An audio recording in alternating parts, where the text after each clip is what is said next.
राज्यात नेटान पावसान हजेरी लायिल्ल्यान आमटाणे धरणाची उदकाची पातळी सध्या वाडल्या। फाटल्या सप्तका मेरेन धरणाची वट्ट पातळी 47 मीटर आशिल्ली। आता दिसपट्टो पावस पडपाक लागिल्ल्यान उदकाची पातळी 50 मीटर जाल्या। या धरणाक लागून अस्नोडा उदक शुद्धीकरण प्रकल्पाक उदक मेळटा। पळयात महेश गोवेकाराचो रिपोर्ट।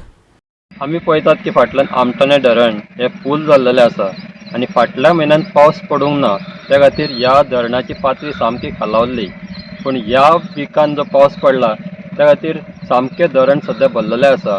फाटल्या विकान 15 तारीख पर्यंत ताची जी लेवल आसली ती 47 मीटर आसली आनी आतां तर पळयला जाल्यार सामकें जें धरण भरलेलें आसा।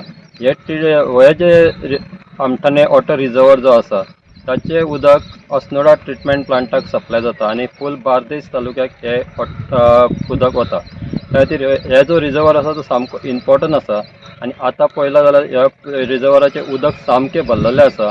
पूण असोच पावस जर पडत रावलो जाल्यार तो फूल जावपाची शक्यता आसा। गोवा 365 खातीर महेश गोवेकार, समृता खणगांवकर आनी संगीता ओली।